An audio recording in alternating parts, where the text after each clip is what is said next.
संत मत के सत्संग में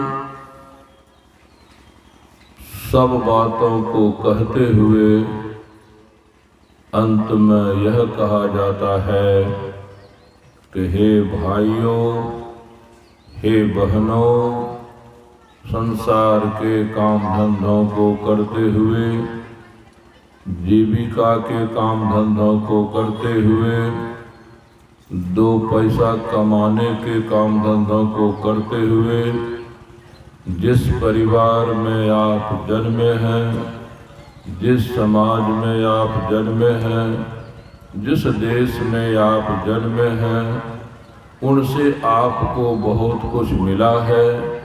उनके प्रति जो कर्तव्य है उन्हें करते हुए परमात्मा की भी भक्ति करनी चाहिए। तो परमात्मा की भक्ति क्यों करें? बोला हूँ, थोड़ा सा बोलता हूँ। कह चुका हूँ कि जो परमात्मा की भक्ति करेंगे उनके जीवन में यदि अभी अभी किसी पाप प्रारब्ध का दंड संकट विपत्ति के रूप में या रोग व्याधि के रूप में या दुर्घटना के रूप में या और किसी परेशानी के रूप में हो रहा है, चल रहा है, तो परमात्मा की भक्ति करने से वह पाप का दंड खत्म होगा, लेकिन अनुपात लेगा। परमात्मा की भक्ति जो आप कर रहे हैं तो परमात्मा आपको कितना देंगे, कब देंगे, उसके लिए एक शर्त है। शर्त है, परमात्मा देखते हैं। यह तो किसी गुरु से दीक्षा ले लिया है, जब ध्यान सीख लिया है, लेकिन मेरे पर कैसा विश्वास इसके हृदय में, मेरे पर कैसी श्रद्धा इसकी मेरे पर हुई है, और मेरे पर प्रेम कैसा। तीन बात, श्रद्धा कितनी हुई है, विश्वास कितना हुआ है, प्रेम कितना हुआ है। इसी के आधार पर परमात्मा कुछ करते हैं। देखेंगे परमात्मा आपको 25% विश्वास हुआ, परमात्मा देखे हमारे ऊपर, और 75% विश्वास संसार पर, तो 25% परमात्मा पर विश्वास, 75% संसार पर विश्वास। ऐसे को क्या देंगे परमात्मा? कितना देंगे? बहुत देंगे, थोड़ा सा। अगर किसी को 50% विश्वास, श्रद्धा, विश्वास, प्रेम हुआ है तो उस अनुपात में देंगे। किसी को 100% श्रद्धा विश्वास हुआ तो 100% देंगे। प्राय लोग दीक्षा ले लेते हैं ना। कह रहा था कि दीक्षा ले लेते हैं, उतने से पूछते हैं कि भगवान हमारा सब काम। ऐसा बुझने वाले को जब से दीक्षा लिए हैं तब से अब तक क्या भगवान किए हैं, इसका लेखा जोखा रखना चाहिए। तो पहले थोड़ा दिखा देता हूँ कि भगवान कितना दे सकते हैं, कितना कर सकते हैं। अभी सुन रहे थे, अभी अभी जो पाप का दंड चल रहा है उसमें कटौती होगी, घटौती होगी, मिटौती होगी। दूसरा क्या करेंगे? योगक्षेम वहन करेंगे। योगक्षेम वहन में क्या करेंगे? तो परमात्मा 24 घंटे अपने भक्तों को देखते ही रहते कि हमारा कौन भक्त कहाँ किस हालत में है, हमारे किस भक्त का कौन सा काम कहाँ किस कमी में बिगड़ रहा है, हमारे भक्त को कौन सा दुख कहाँ किस कमी में मिल रहा है। तो सर्वशक्तिमान है, सर्वसमर्थ है। जिस कमी में जो काम जहाँ जब बिगड़ता है, भक्त उसको लेकर परेशान और दुखी रहता है, तो भगवान उस कमी की पूर्ति वहीं उसी समय किसी न किसी रूप से कर देते हैं। तो जिस कमी में काम बिगड़ रहा था, कमी की पूर्ति हो गई, काम का बिगड़ना बंद, काम का बिगड़ना बंद और काम बन जाता है। फिर जिस कमी में आपको कोई दुख मिल रहा है, कोई परेशानी हो रही है, उस कमी की भी पूर्ति समय से कर देते हैं। तो जिस कमी में भक्त का काम बिगड़ता है, जिस कमी में भक्त को दुख मिलता है, उस कमी को समय से पूरा कर देना योग कहलाता है। यानी आपको सब कुछ योग में कर देंगे। सब कमी की पूर्ति हो गई, सुविधा मिल गई, सुख मिल गया। क्षण में क्या करेंगे? जो सुख सुविधा आपको परमात्मा देंगे, उनकी रक्षा भी करते रहते हैं, उनका पहरा भी करते रहते हैं। क्यों? कारण अब गांव समाज को पढ़े। कल भी मैंने कहा था, कितनों हम आप दीक्षित हो जाएं, कितनों हम आप सत्संग सुने, कितनों हम आप प्रवचन करें, लेकिन मूल बीमारी तो हमें है ये है, वह कौन? स्वार्थ।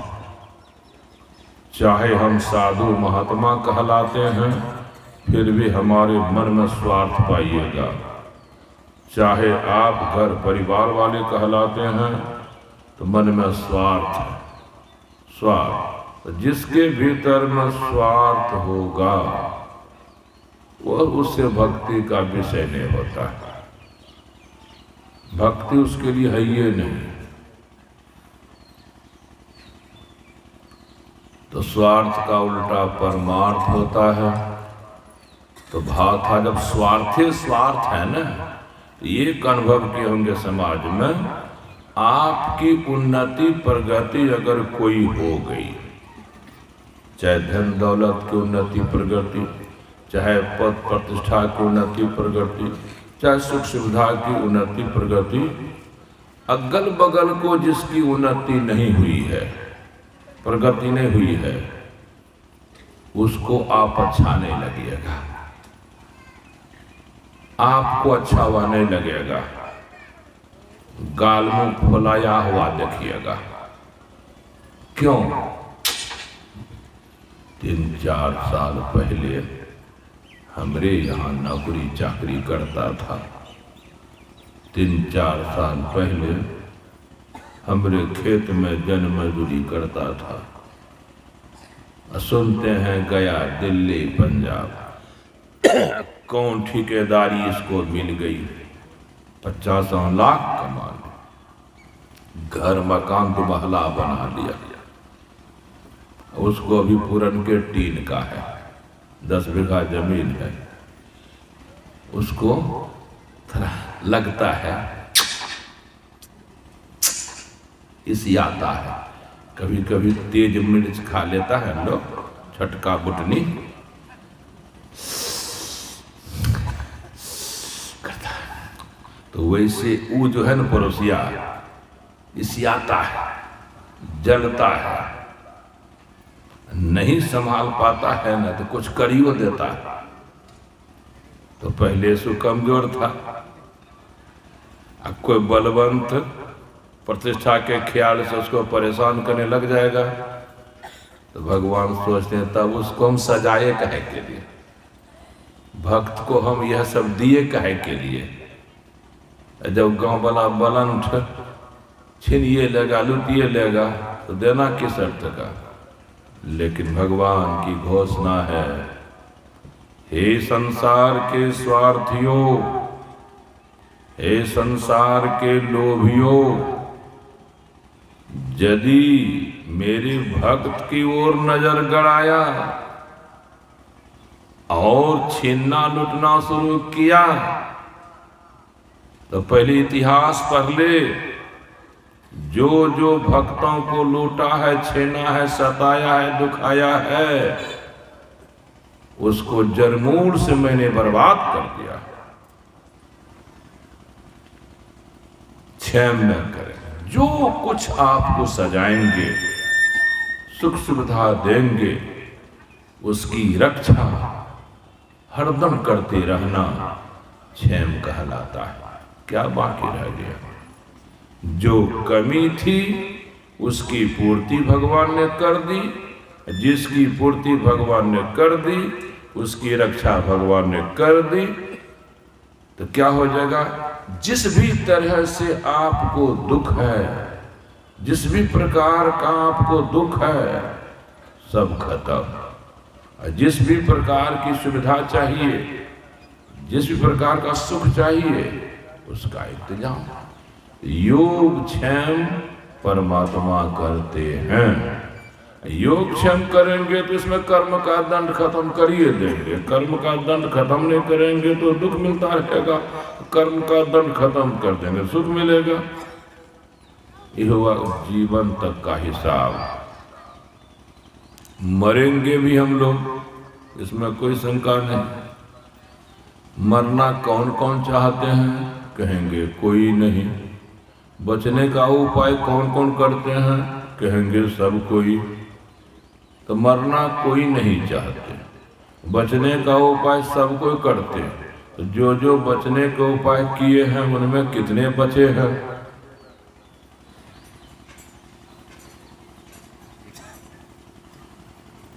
कहेंगे कोई नहीं बचे हैं। तो मरने से बचने के उपाय तब करते क्यों हैं? उनको पूछिए।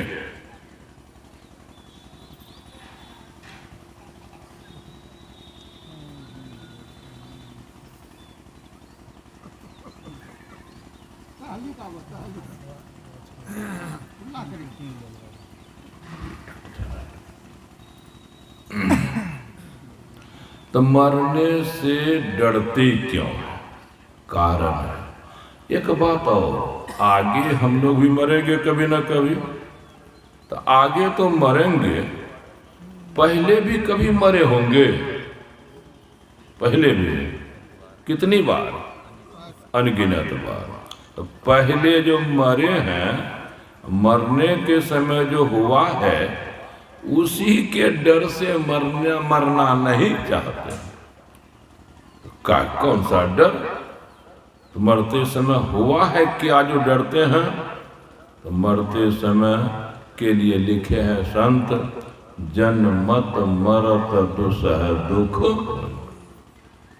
जन्म के समय बर्दाश्त से बाहर दुख, मरण के समय बर्दाश्त से बाहर दुख। खास करके मरण के समय सबको समझ में आ जाएगा कैसा दुख।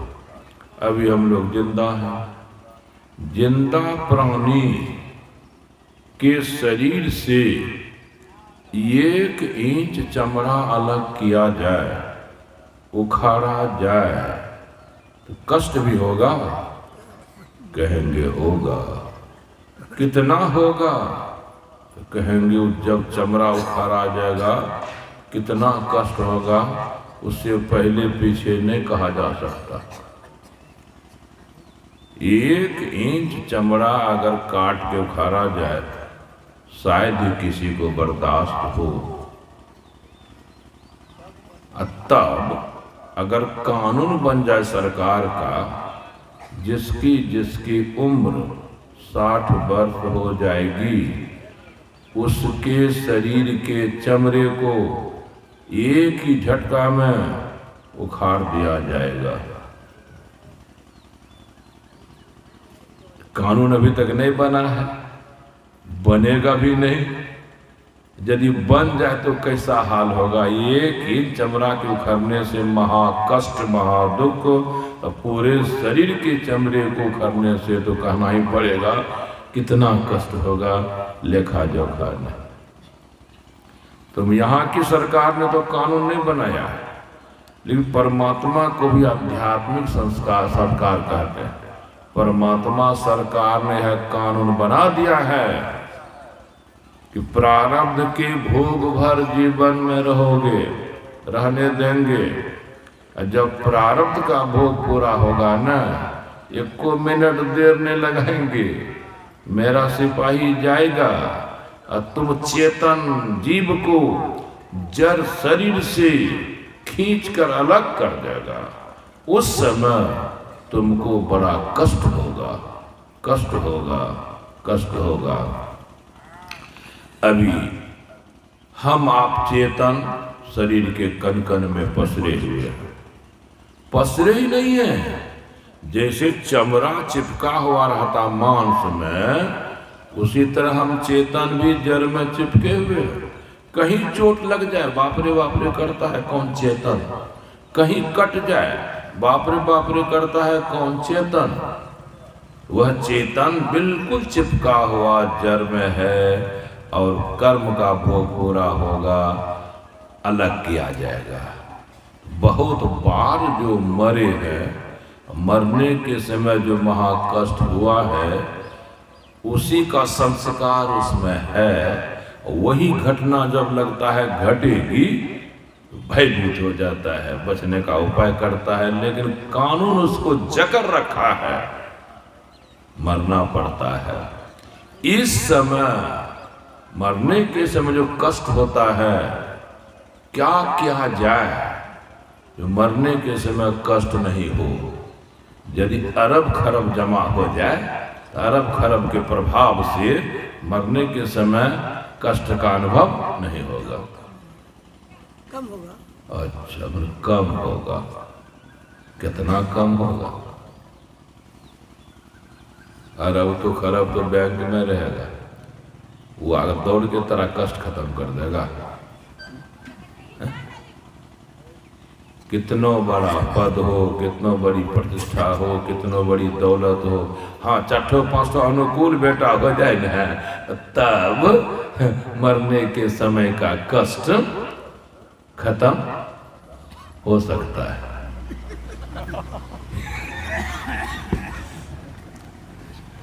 ये मिला रहा है, जोड़ता है कि 5 करेगा कि नहीं, उसमें मिला रहा है कि 2 कर सकता है। आप देख लीजिए, जिस बेटा बेटी की भक्ति में, जिस धन दौलत की जमा में पूरे जीवन को लगा देते हैं, वह धन दौलत, वह पद प्रतिष्ठा, वह बेटा बेटी उस समय के कष्ट में एक रत्ती भी कटौती